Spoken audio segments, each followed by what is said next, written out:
જય ભીમ, નમો બુદ્ધાય. હવે આપણે વાત કરવાની છે ગુજરાત એસટીની. ટૂંકમાં વાત કરીશ કે ગુજરાત એસટીના ભ્રષ્ટ અધિકારી અને યુનિયન વાળાની આપણે નિંદ્રા હરામ કરી દીધી. ખાવું પીવું બેહવું ઉઠવું આ બધું ભાન ભૂલાવી દીધી. કે ભ્રષ્ટાચારીઓને આપણે ભ્રષ્ટાચાર બહાર લાવીએ ને એટલે ભાન ભૂલી જાય, કેમ કે બીજી જ કાંઈ ગતિ હોય નહીં. એને ભ્રષ્ટાચાર કઈ રીતે કરવો, લોકોને કઈ રીતે હેરાન કરવા, આ એને ગતિ હોય. આનાથી વિશેષ કાંઈ ગતિ ન હોય. એટલે એ લોકોએ મને દબાવવા, મને બોલતો બંધ કરવા માટે એક કિમિયો ગોઠવો. કેવો કિમિયો ગોઠવો? તો કે અનુસૂચિત જાતિ સમાજના જેટલા પણ કર્મચારી છે મને સહકાર આપતા હતા, જે લોકો ભેગો હું રજૂઆત કરવા ગયો, જે લોકોના પ્રશ્ન સોર્ટ આઉટ કર્યા, અને તમને કહું એક તાકાત ઊભી કરી દીધી, અને તમને કહું જે લોકો નહોતા બોલતા અને જે લોકો દબાઈને નોકરી કરતા હતા, જે ગુલામી કરતા હતા, એને ગુલામીમાંથી આપણે મુક્ત કરાવ્યા. હવે આ જે સ્વતંત્રતા અપાવીને આપણે, એ આ ભ્રષ્ટ જે એસટીના અધિકારીઓ ડેપો લેવલના, ડિવિઝન લેવલના અને સેન્ટ્રલ ઓફિસ લેવલના, આ લોકોને તો ગમતી વાત ન હોય. કેમ કે રાજાશાહી જાય ને, રાજાશાહી એટલે કોઈને ગમે નહીં ભાઈ. જો હુકુમી ચાલતી હોય ને, જો હુકુમી બંધ થાય ને એટલે ગમે નહીં. એટલે આ લોકોએ મને દબાવવા, મને બોલતો બંધ કરવા માટે આ લોકોએ અનુસૂચિત જાતિ સમાજના 22 લોકોને ટાર્ગેટ કર્યા. 22 લોકોમાંથી 4 લોકોને ઇન્ટર બદલી કરી. કેવા કારણોસર? તો કે અમને જે કર્મચારી છે એ એના વિભાગીય નિયામકને રજૂઆત કરવા ગયા માટે એની બદલી કરી દીધી. જોકે એસટીનો પરિપત્ર છે કે આવી રીતે બદલી ન થાય. હવે એક પછી એક લોકોની બદલી કરવાની ચાલુ કરી. એટલે અમરેલી ડિવિઝનના, અમરેલી ડેપોના 3 કર્મચારી, એની અગાઉ એક જે દેવાભાઈ હાથિયા, અને એની પછી 3, એમાં ત્રણ જે કર્મચારી છે એમાંના એક મારો હગો ભાઈ અને એક કાકાનો દીકરો અને એક પરેશ ચૌહાણ, જે અનુસૂચિત જાતિ સમાજમાંથી જ આવે છે. આ લોકોની બદલી કરી નાખી. એટલે આ લોકોને લાગી આવતા આ લોકોએ આત્મહત્યા કરવાનો પ્રયાસ કર્યો. હવે આત્મહત્યા કરવાનો પ્રયાસ કર્યો ત્યાર પછી આ લોકો સિવિલમાં દાખલ થાય છે અને પ્રકૃતિની દેન એ લોકો બચી જાય છે. એટલે જે સમય દરમિયાન આ લોકો હોસ્પિટલાઇઝ હોય ને ત્યારે કલેક્ટર, એસપી અને અમરેલીના ધારાસભ્ય કૌશિક વેકરિયા આ લોકોને ત્રણેયને મેલ દ્વારા જાણ કરે છે કે અમારી યારે જે અન્યાય થયો છે, ગેરરીતિ કરી અમારી જે બદલી કરવામાં આવી છે, એ બદલીના ઓર્ડર તાત્કાલિક ધોરણે રોકવામાં આવે. અને આ જે એસટીના જે અધિકારી છે જેમણે અમને માનસિક ત્રાસ આપ્યો છે, એમના ત્રાસથી કંટાળી અમારે આજે આવું પગલું ભરવાની ફરજ પડી છે, એની વિરુદ્ધ એટ્રોસિટી એક્ટ મુજબ ગુનો દાખલ થાય. અન્યથા અમારે અમરેલી કલેક્ટર કચેરીના પટાંગણમાં ઉપવાસ આંદોલન કરવાની ફરજ પડશે. આ કોઈના પેટનું પાણી હેલું નહીં. એટલે 3 તારીખ 3/9/2025 રોજ આ લોકો ઉપવાસ ઉપર બે જાય, સાથે સાથે હું પણ. એટલે ટોટલ અમે 5 વ્યક્તિ ઉપવાસ આંદોલન ચાલુ કરીએ. 3 દિવસ પ્રતિક ઉપવાસ ચાલુ. ચોથા દિવસે અમે 5 લોકો અન્નજળનો ત્યાગ કરીએ છીએ. 9મો દિવસ થાય છે. 6 દિવસ અમે પાણી પીધા વગરના, ખાધા પીધા વગરના, અમારા આંતરડા ફૂંકાઈ ગયા ત્યાં સુધી અમે અન્નજળનો ત્યાગ કરી ઉપવાસ આંદોલન કર્યું. પછી આ સરકાર અને આ તંત્રનું છે ને પેટનું પાણી થોડું હેલું એટલે અમારા કહેવાતા આગેવાનો જે માત્ર અધિકારીઓ અને સંબંધ જ રાખવા માંગે છે, કોઈને નામ નથી લેતો. જ્યારે સમાજ ભેગો થાય ને ત્યારે બધાને લુગડા ઉતારી નાખીશ. પણ અમુક જે નિષ્ઠાવાન આગેવાનો હોય ને એ લોકોના મને ફોન આવ્યા હોય ને, કેમ કે નાલાયક માણસ હોય ને એને લોકો વધારે કહેવાનો જાય, પણ મારી જેવાનો ટકો કરી નાખે. એટલે આપણે એ બધું બંધ કર્યું સોશિયલ મીડિયામાં. એટલે એક ભાઈને જે અમને બાહેંધરી આપવા આવ્યા, કાંતિભાઈ વાળા, કેમ કે નામ તો એમ તો લેવું જ પડશે, કેમ કે એ ભાઈએ બાહેંધરી લીધી કે તમારો 2 દિવસમાં ઓર્ડર થઈ જાય. આવા અમને દલાહા આપ્યા. અમે 3 દિવસ પ્રતિક ઉપવાસ કર્યા, 6 દિવસ અણજલનો ત્યાગ, રેકોર્ડ બ્રેક. અમારા શરીરના સ્પેર પાર્ટ હજી કે અમને એવું નથી લાગતું કે અમને પેટમાં ખાવાનું હાલે છે.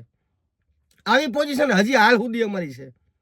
તો એ ભાઈને એક પણ વખત વિચાર ન આવ્યો કે આવડું આંદોલન કર્યું, આવડો મોટો સંઘર્ષ કર્યો છે, તો હકીકતમાં મને કોઈએ બાહેંધરી આપી છે કે નથી આપી? એટલે વસંત ચાવડા અને ભરત કાતરિયા મને મળે છે.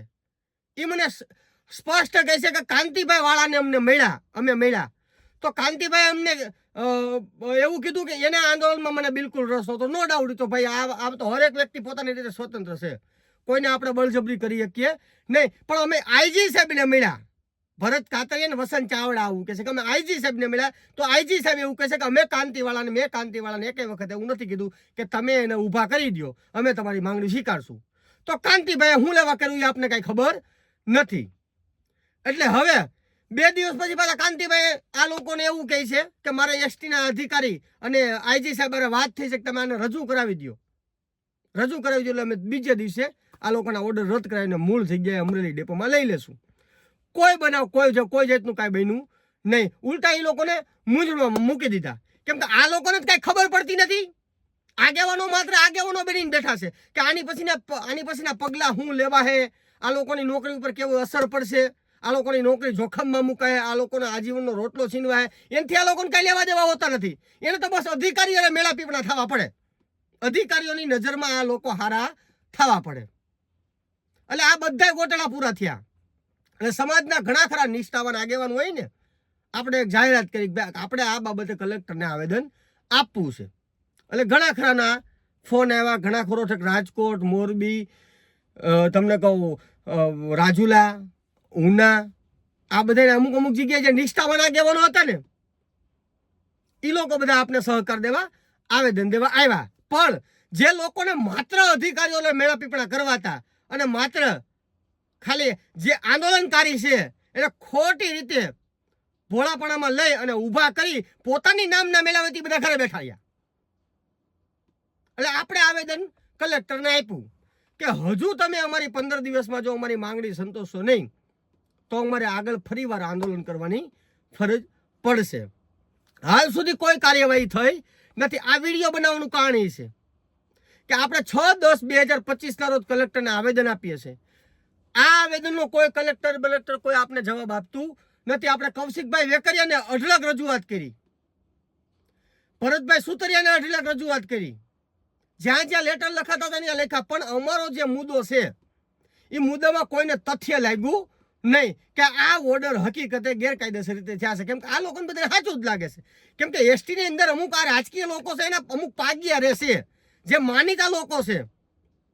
દલિતો ત્રણ વ્યક્તિ દવા પી છે પણ રાજકીય લોકોના કોઈ ધ્યાને આવતું નથી. એ બધું આપણે ચેપ્ટર ખોલશું જ, હજી બાકી જ છે, બધું ખોલશું. પણ આ વિડીયો આપણે એટલા માટે બનાવીએ છીએ કે આ જે કલેક્ટરને આપણે આવેદન આપ્યું એ બાબતે કોઈ જાતનો નિર્ણય લેવામાં આવ્યો નથી. એટલે આપણે કીધું હતું કે હવે આપણે ફરીવાર આંદોલન કરવાની ફરજ પડશે. એટલે અત્યારે જાહેર કરવા માટે આ વિડીયો હું બનાવું છું.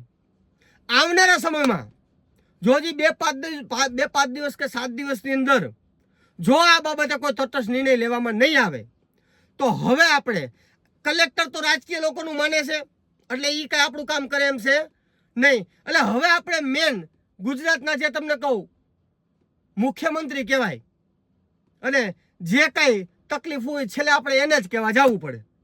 એટલે ટૂંક જ સમયની અંદર આપણે મુખ્યમંત્રી સાહેબની કાર્યાલય અથવા એમના બંગલે આંદોલન કરવાની ફરજ પડશે જો આપને આ બાબતે ન્યાય નહીં મળે તો, અને આપણો ગુનો દાખલ કરવામાં નહીં આવે તો.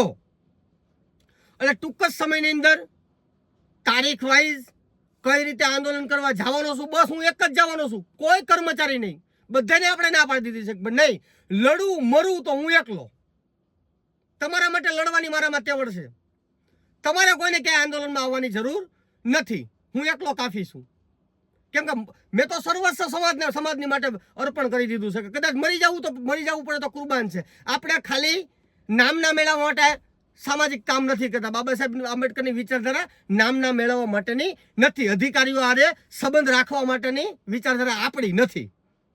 કેમ કે આ અમુક જે આગેવાનો બનીને બેઠા છે ને એને ક્યાંક ને ક્યાંક અધિકારો પાસેથી કાંઈક કામ લેવા હોય. ક્યાંક ને ક્યાંક પૈસા કમાવા માટેના જરિયા ઊભા કરવા હોય. આપણે એ કાંઈ કરવું નથી. એટલે જે કર્મચારીને મેં એક વિશ્વાસ અપાયો હતો કે હું તમને ન્યાય અપાવીશ, આપણે ન્યાય એને અપાવીને રહીશું. કદાચ એના માટે મારે મુખ્યમંત્રીના બંગલે કદાચ મારી ડેડ બોડી ત્યાંથી પાછી આવે ને તો એ આપને કુરબાન છે. પણ મરીશ તો એકલો હું, મારી પાછળ કોઈ નહીં. બાકી આ લોકોને આપણે ન્યાય અપાવીને રહેશું. એટલે વધારે કાંઈ આપણે વધારે અત્યારે નથી કહેતા, પણ આગામી સમયની અંદર આંદોલન કરવાની જે કાંઈ રણનીતિ હું અપનાવવાનો છું એ ટૂંક જ સમયની અંદર જાહેર કરીશ. અને સમાજના લોકોને બે હાથ જોડીને વિનંતી કરું છું કે આજે આ 3 લોકોએ આત્મહત્યા કરવાનો પ્રયાસ કર્યો, એની નોકરી છીનવાની, એના ખોટી રીતે બદલીના ઓર્ડર થયા. આજે તમે આ બાબતે ધ્યાન નહીં આપો ને, એટલે અનુસૂચિત જાતિના કર્મચારી કઈ કઈ રીતે હેરાન થાય ને તમને મને કાંઈ ખ્યાલ નથી. કેમ કે એ લોકો જે કાંઈ નોકરી કરે છે ક્યારેક ને ક્યારેક સામાજિક લેવલે એ લોકો સામાજિક મુવમેન્ટની અંદર આપને મદદ કરતા હોય છે. એ લોકો એના પરિવારનું ગુજરાન ચલાવવા માટે ઘણી મુસીબતો સહન કરી અને નોકરી કરે છે. પણ આપણો હક છે, આપણો અધિકાર છે અને આપણી ફરજ છે કે આપણે એને સહકાર આપવો પડે. એટલે કોઈ લડે કે ન લડે, નરેશવાળા આજીવન દરેક કર્મચારી માટે લડવા તૈયાર છે. પણ આજે આગેવાનોએ જે અમને દિલાસા આપીને જે મારું આંદોલન કર્યું છે ને, એવા નાલાયક આગેવાનો તો કોઈ દિવસ નરેશવાળાની પડખે ચડતા જ નહીં. મહેરબાની કરીને તમારી તો બિલકુલ જરૂર નથી ભાઈ. જે નિષ્ઠાવાન આગેવાન છે એ તો મારા માથા ઉપર છે, પણ જે દલાલીઓ કરવાવાળા છે, અધિકારીઓનો સંબંધ રાખવાવાળા છે, મહેરબાની કરીને કોઈ નરેશવાળા પડખે ચડતા નહીં. અને હવે બીજી વખત કોઈ આંદોલનને, મારા આંદોલનને ખોટી રીતે નુકસાન પહોંચાડવાની કોશિશ કરશે એટલે બે હાથ જોડીને વિનંતી કરું છું કે આ વખતે વિડીયો નહીં બને. હું ખપવા તૈયાર છું, પણ તમે ન ખપી જાવ એ ધ્યાન રાખજો. એટલે આ વિડીયો છે ને અનુસૂચિત જાતિ સમાજના ગુજરાતના 50 લાખ દલિતો સુધી પહોંચાડો એવી હું વિનંતી કરું છું. કેમ કે આજે આ લડાઈ છે ને સોમાનની લડાઈ થઈ ગઈ છે. આટલું આંદોલન કર્યું, 3 વ્યક્તિએ દવા આપી દી, આત્મહત્યા કરવા મજબૂર થયા, મરવા મજબૂર થયા, એના પરિવારનો વિચાર ન કર્યો, તો આજે આ સોમાનની લડાઈ થઈ ગઈ છે. જો ભાઈ મારા ભાઈની નોકરી ગઈ તો તમુરે મારે ગઈ, બિલકુલ જોતી જ નથી. એ તો હજી નોકરી નથી ગયો. પણ આજે લડાઈ છે ને એ સોમાનની લડાઈ છે, સ્વાભિમાનની લડાઈ છે, બાબા સાહેબ આંબેડકરની વિચારધારાની લડાઈ છે. એટલે આ લડાઈની અંદર મને સમાજે પૂરેપૂરો સહકાર આપવા હું વેચ જોડી વિનંતી કરું છું. અને જ્યારે પણ હું મુખ્યમંત્રીના કાર્યાલય અથવા બંગલે આંદોલન કરવા જાઉં ત્યારે હું તો અહીંયાથી એકલો જ જવાનો છું, પણ ત્યાં મને પીઠબળ પૂરું પડે એવું હું સમાજ પાસે આશા રાખું છું. જય ભીમ, જય સંવિધાન.